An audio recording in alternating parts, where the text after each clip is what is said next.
السلام علیکم ورحمۃ اللہ وبرکاتہ۔ الحمد للہ رب العالمین والعاقبۃ للمتقین والصلاة والسلام علی رسولہ الامین وعلی آلہ وصحبہ اجمعین ومن تبعہ بإحسان الی یوم الدین، اما بعد، فاعوذ باللہ من الشیطان الرجیم، وما بكم من نعمة فمن اللہ۔ اللہ تبارک و تعالیٰ کا ہم شکر بجا لاتے ہیں، اس نے ہم سب کو اس کے گھر میں جمع کیا، اور جمع ہونے کا بڑا عظیم اور نیک مقصد ہے۔ دارالرحمہ کے اس افتتاحی پروگرام میں ہم سب شریک ہیں۔ اللہ تیرا ہی کرم ہے اور تیرا ہی شکر ہے، اگر تیری توفیق نہ ہوتی تو تیرے دربار میں ہماری حاضری نہ ہو پاتی۔ فللہ الحمد والمنہ، ہر قسم کی تعریف اللہ ہی کے لیے ہے۔ اس موقع پر دارالرحمہ کے ذمہ داران، متعلمین اور منصوبین کی خدمت میں ہم ہدیہ تبلیغ پیش کرتے ہیں کہ آپ کا یہ اقدام ہر ناحیے سے مبارک ہو۔ اللہ تعالیٰ اس دارالرحمہ کو ہر ناحیے سے خیر و برکت اور رحمت کا ذریعہ بنا دے، آمین۔ محترم حضرات و خواتین، دین اسلام ہمدردی کا نام ہے۔ دین اسلام بھلائی اور خیر خواہی کا نام ہے۔ دین اسلام غم خواری اور غم گساری کا نام ہے۔ دین اسلام نفع پہنچانے کا نام ہے۔ دین اسلام دوسروں کے سلسلے میں ہمدردی جتانے کا نام ہے۔ دین اسلام دوسروں کے سلسلے میں ہمیشہ خیر اور بھلائی کی سوچے، اس کا نام ہے۔ دین اسلام دوسروں کے کام آنے کا نام ہے۔ دین اسلام ضرورت مندوں کی ضرورت کو پوری کرنے کا نام ہے۔ دین اسلام اللہ کی نعمتوں کو حاصل کر کے اس کی نعمتوں کو اللہ کے بندوں اور بندیوں کے درمیان بکھیرنے کا نام ہے۔ اگر میں یہ کہوں تو غلط نہ ہوگا، اگر میں یہ کہوں تو غلط نہ ہوگا کہ اس مسجد کے سامنے جو عمارت ہمیں نظر آ رہی ہے، جس کو ہم دارالرحمہ سے تعبیر کرتے ہیں، یہ دارالرحمہ ہمدردی کی نمایاں اور اعلیٰ مثال ہے۔ یہ دارالرحمہ غمخواری اور غمگساری کا نام ہے۔ یہ دارالرحمہ ہمدردی اور بھلائی کی بڑی مثال ہے۔ لہذا جب ہم دارالرحمہ کے سلسلے میں معلوم کرتے ہیں، اس کی دو بنیادی کڑیاں ہمارے سامنے نظر آتی ہیں۔ ایک کو ہم میت خانے سے تعبیر کرتے ہیں، دوسری کڑی کو ہم بیت الصقا سے تعبیر کرتے ہیں۔ اللہ اکبر۔ ایک کا تعلق انسانی زندگی کی وفات کے بعد سے ہے، دوسرے کا تعلق انسانی زندگی میں خوشحالی لے آنے سے ہے، اور انسانی زندگی کے مسائل کا خاتمہ کرنے سے دوسری کڑی کا تعلق ہے۔ اللہ اکبر، کتنا گہرا وقت نظر آتا ہے ان دو کڑیوں میں، کہ انسانی زندگی خوشحال رہے اور انسانی زندگی کا خاتمہ ہونے کے بعد انسانیت کسی طرح کی پریشانی اور الجھنوں میں مبتلا نہ ہو جائے، تو اس کے لیے میت خانے کا جو ہے یہاں پر پروگرام کیا گیا ہے۔ ہر ایک کو اللہ کے پاس جانا ہے، اللہ ہم سب کو حسن خاتمہ نصیب فرمائے۔ یہ دارالرحمہ ہمیں آخرت کا پیغام دیتا ہے، یہ دارالرحمہ ہمیں موت یاد دلاتا ہے، یہ دارالرحمہ ہمیں اخروی زندگی کی تیاری کی طرف رغبت دلاتا ہے۔ جیسے دارالرحمہ کا نام سنتے ہیں تو اس کی ایک کڑی ہمارے کانوں سے جو ٹکراتی ہے وہ یہ کہ میت خانہ، اور میت خانے کا مطلب ہر ایک کو موت کے مرحلے سے گزرنا ہے، اور اس کے لیے ہمیں تیاری کرنی ہے، اور اللہ نے زندگی کا یہ سفر اللہ نے ہمارے حوالے کیا. اے اللہ کے بندو اور بندیوں، اس زندگی کو غنیمت جانو اور اس زندگی کے بعد آنے والی حقیقی زندگی، اخروی زندگی کے لیے تیاری کرو. تو شرع آخرت، ذخیرہ آخرت اپنے لیے بھیجو تاکہ یہ ذخیرہ آخرت انتقال کے بعد قبر کی تنہائی میں اور حشر کے میدان میں تمہارے کام آ سکے.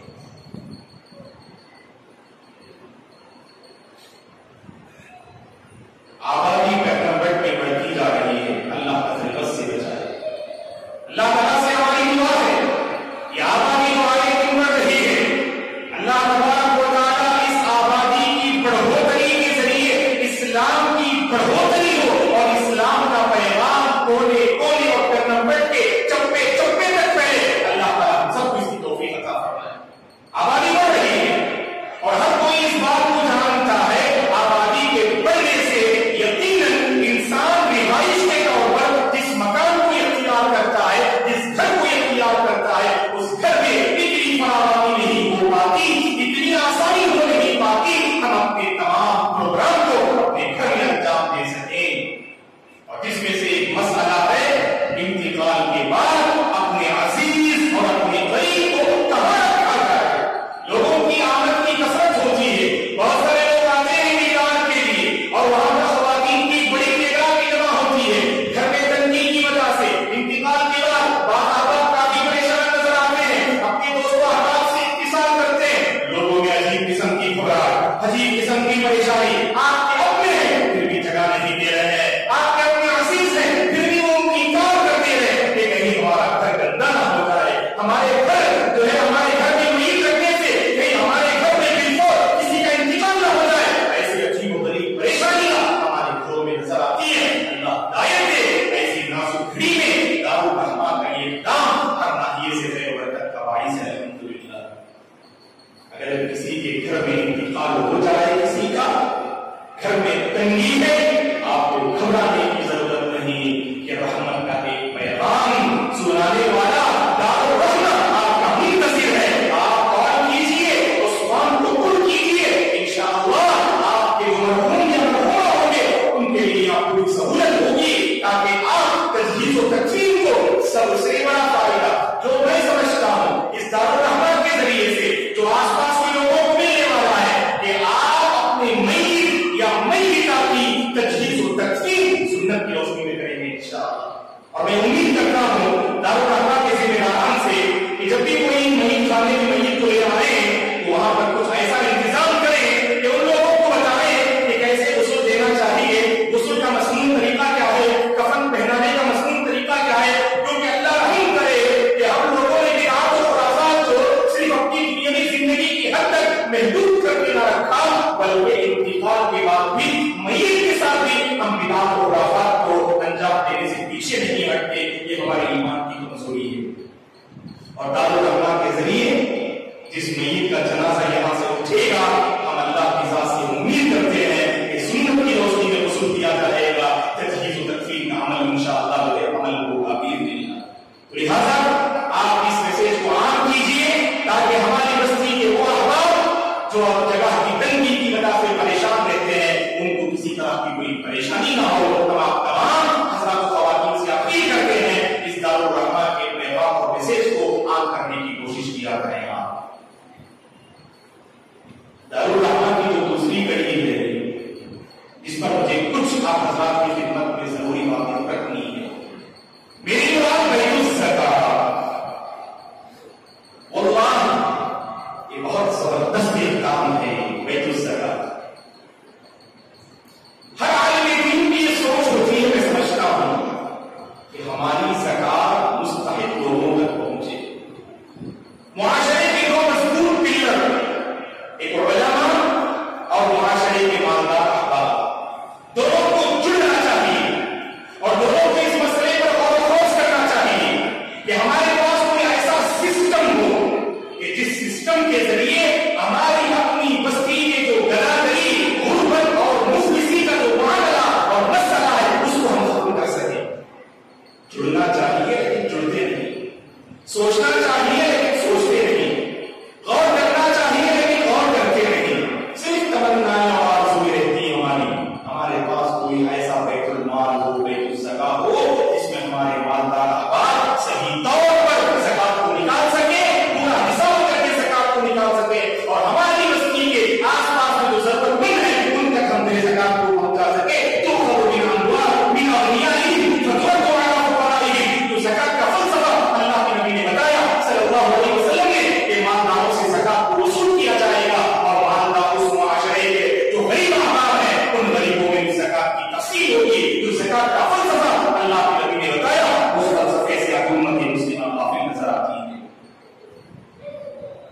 علماء کی ایک سوچ تھی، مالدار احباب کی ایک تمنا تھی، جسے دارالرحمان کے ذمہ داران مکمل کرنے جا رہے ہیں۔ اللہ سے ہماری دعا ہے اللہ تعالیٰ قدم قدم پر دارالرحمان کے ذمہ داران کی مدد فرمائے، ان کا تعاون فرمائے۔ بیت الزکاۃ جس عظیم مقصد سے قائم کیا جا رہا ہے، اللہ تعالیٰ اس عظیم مقصد و مشن میں دارالرحمان کے ذمہ داران اور منصوبین کو اللہ تبارک و تعالیٰ تعاون اور مدد فرمائے، اللہ ان کا حامی اور ناصر بن جائے۔ تو میں تمام مالدار احباب سے میں اپیل کرتا ہوں، آپ آئیے بیت الزکاۃ میں اپنی زکات کی رقم جمع کیجیے۔ اللہ کی قسم آپ کی زکات مستحق لوگوں تک پہنچے گی، آپ کو اطمینان نصیب ہوگا، آپ کو سکون نصیب ہوگا کہ آپ کا مال ضائع نہیں ہوگا، کہ وہ آدمی جو مستحق نہیں آپ دے دیں تو پھر آپ کی زکات خطرے میں ہے۔ لیکن یہاں کے ذریعے سے جو مال جس مال کی تقسیم ہوگی، زکات کی جو تقسیم ہوگی، یقیناً قرآن و سنت کی روشنی میں جو مستحق لوگ ہیں ان تک ضرور پہنچانے کی پوری کوشش کی جائے گی انشاءاللہ۔ زکات کے سلسلے میں تین باتیں ذہن میں رکھی ہیں، زکات کے سلسلے میں تین باتیں ذہن میں رکھی ہیں۔ انشاءاللہ یہ تین باتیں کہہ کر میں اپنی گفتگو کو ختم کر دوں گا۔ پہلی بات یہ ہے، زکات کے سلسلے میں ہمارا بہت بڑا مسئلہ یہ ہے کہ امت کی ایک بڑی تعداد، امت مسلمہ کی ایک بڑی تعداد کہ جس تعداد کے اموال پر زکات واجب ہونے کے باوجود زکات کی ادائیگی میں سستی اور لاپرواہی برت رہی ہے۔ زکات میں سستی اور لاپرواہی یہ صرف آپ کی دنیاوی زندگی کی تباہی نہیں ہے، اس سے بڑھ کر اخروی زندگی کی تباہی ہے۔ دوست مال اللہ کا دیا ہوا ہے کہ نہیں؟ جو مال ہم حاصل کر رہے ہیں، جن نعمتوں میں ہم پل رہے ہیں، اللہ نے قرآن مجید میں کیا کہا اور سے نہیں کیا؟ انفقوا مما رزقناکم، جو مال ہم نے تمہیں دیا آسمان میں سے تم خرچ کرو۔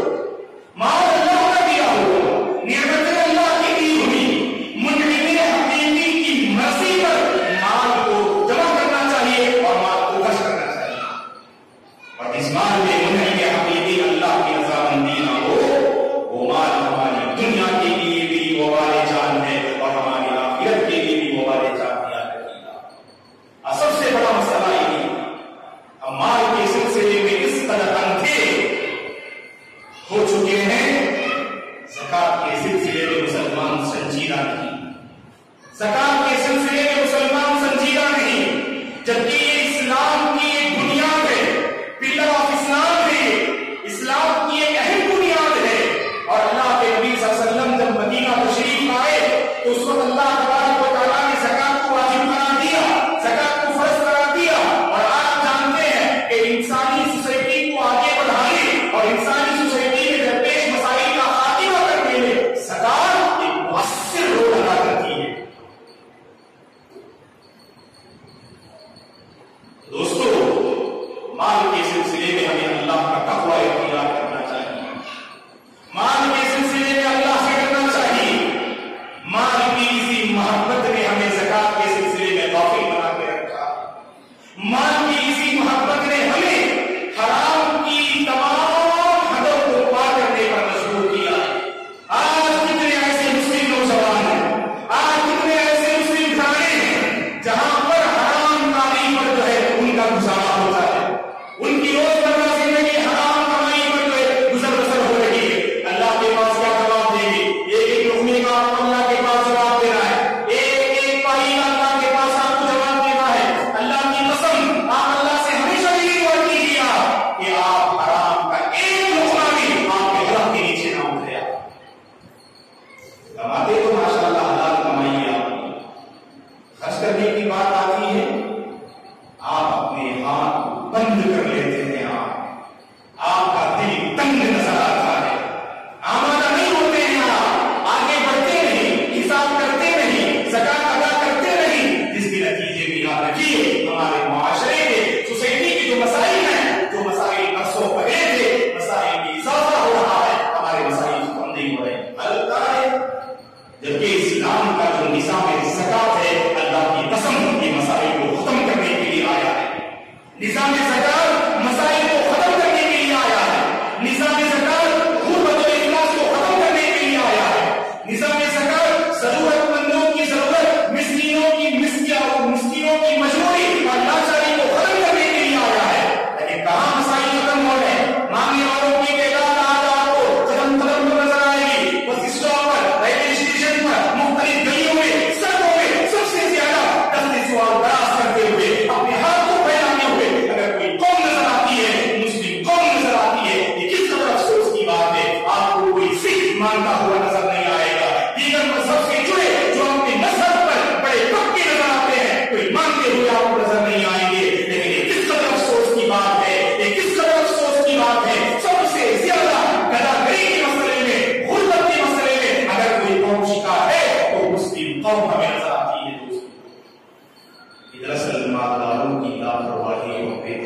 اسی کا نتیجہ ہے. مال سے ایسی محبت نہ کریں آپ جو محبت آپ کو آپ کی آخرت کو تباہ و برباد کر دے. دوستو مال سے آپ کا ایسا لگاؤ اور تعلق نہ ہو جو تعلق کے آپ کو تعلق باللہ میں خلل اور قرار پیدا کر دے. مال سے ایسی محبت نہ ہو جو محبت آپ کو حلال و حرام کی تمیز کرنے پر مجبور نہ کرے. قرآن مجید کا مطالعہ کر کے دیکھیے انسان جتنی حدیں پار کرتا ہے جتنی نافرمانی کرتا ہے اس کے پیچھے جو بہت سارے مقاصد ہیں ان میں سے ایک مقصد جو ہے یہی مال کی محبت ہے. نماز مغرب کی پہلی رکعت میں سورہ عادیات کی تلاوت کی گئی. سورہ عادیات ہم میں سے ہر کوئی جانتا ہے اسے یاد بھی پڑھ کے دیکھیے اللہ کا فرماتے ہیں والعادیات ضبحا فالموریات قدحا فالمغیرات صبحا فأثرن به نقعا فوسطن به جمعا. ان 5 آیات کریمہ میں اللہ تبارک و تعالیٰ نے گھوڑوں کے مختلف اوصاف کو اللہ نے بیان کیا. وہ گھوڑے جن کی پرورش کرنے والا مالک صرف حکم دیتا ہے اپنی جان کی پرواہ کیے بغیر یہ گھوڑے میدان جنگ میں رکھتے ہیں اور اپنی جان کی پرواہ کیے بغیر اپنے آقا کا کہا مانتے ہیں. گھوڑوں کے اقسام کو بتانے کے بعد اللہ نے کہا ان الانسان لربہ لکنود. یہ گھوڑے میں اپنے آقا کی پروردگاری اپنے آقا کی فرمانبرداری کا جو جذبہ ہے وہ انسانوں میں نظر نہیں آتا ہے. ہم اپنے رب کے بڑے ناشکر ہیں, ہم اپنے رب کے بڑے نافرمان نظر آتے ہیں. خود اللہ نے اس کا سب بیان کیا وَإِنَّهُ لِحُبِّ الْخَيْرِ شَدِيدٌ. امام ابن عباس رضی اللہ عنہما نے الخیر کی تفسیر میں فرمایا کہ وہ ہے مال کی محبت میں انسان اندھا ہوتا ہے, بڑا حریص ہے انسان. ایسا کہ کہا جاتا ہے اردو میں نہ موسیٰ پیر نہ عیسیٰ پیر, سب سے بڑا ہے پیسہ پیر. اس پیسے نے بہت سوں کے زندگی میں تباہی مچا دی. اس مال کی محبت نے بہت سے لوگوں کے جسموں سے تقوی کے لباس کو اتار دیا. آج ہی ہمارا معاملہ ہے دوستو, زکات کے مسئلے میں ہم کیوں سنجیدہ نہیں ہیں؟ سب سے پہلے اپنے دل سے مال کا جو نشہ چڑھا ہوا ہے اس پر غور و خوض کیجیے. مال کمائیے. شریعت کی یہ تعلیم ہے کہ آپ کو محنت کرنی چاہیے, پسینے بہانا چاہیے, آپ آگے بڑھیں, مال جائز راستوں سے حاصل کریں. شریعت کی تعلیم ہے. اس کو ایک طرف طبقے نے بھلا دیا, مسلمانوں کے طبقے نے بھلا دیا, تو دوسری طرف مال حاصل کرنے کے بعد مال کے حقوق کو ادا کیجیے. اللہ کے بندوں کے کام آئیے. مال کا بنیادی حق زکات ہے. اگر آپ کے مال میں زکات واجب ہوتی ہے, سال میں ایک مرتبہ اس زکات کو ادا کرنا ہر مسلم پر زکات کے ادا کرنے والے میں ضروری ہے. ہم جانتے ہیں زکات ادا کرنے کے لیے مسلمان ہونا چاہیے اور اس کا مال نصاب کو پہنچنا چاہیے. اور نصاب کا مطلب مال کی وہ متعین مقدار کہ جب اس مقدار کو مال پہنچے تو زکات واجب ہوتی ہے. اور مال آپ کی ملکیت میں ہونی چاہیے. اگر دوسروں کی ملکیت میں ہو تو پھر جو ہے آپ کو زکات واجب نہیں. کہ وہ مال آپ کی ملکیت میں ہو, گرچہ آپ نے دوسروں کو بطور قرض دے کر دے رکھا ہو, لیکن آپ کو زکات ادا کرنی ہے.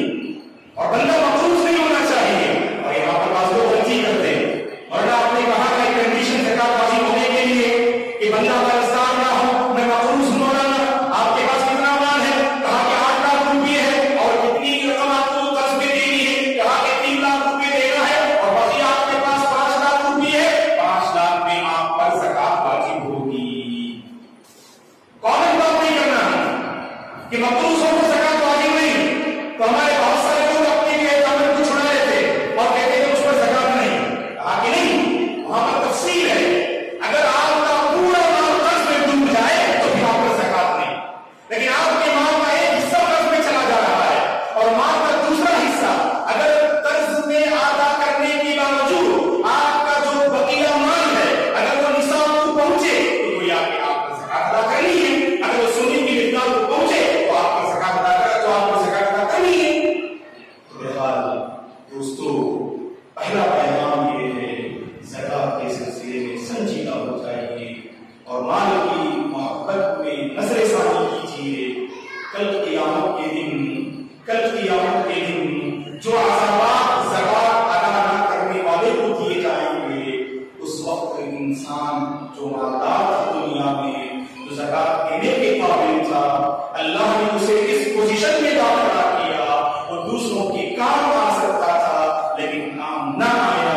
کو سمجھ لیجیے، ایسا کہ شیخ انصاری فردوسی حفظہ اللہ نے بھی اپنی تقریر میں کہا بہت سارے عذابات اسے دیے جائیں گے، بہت ساری سخت سزائیں اسے دی جائیں گی، جس مال کی زکات ادا نہیں کرتا تھا اسی مال کے ذریعے کبھی جہنم کی تپتی ہوئی آگ میں اس مال کو تباہ کر اللہ تبارک و تعالیٰ اس کے جسموں کے مختلف حصے میں اللہ اسے بھی عذاب دیں گے اور کہیں گے فذوقوا ما کنتم تکنزون، جس مال کو تم جمع کر کے رکھتے تھے، جس مال کے خزانے سے تمہیں محبت تھی، اب اس خزانے کا مزہ چکو۔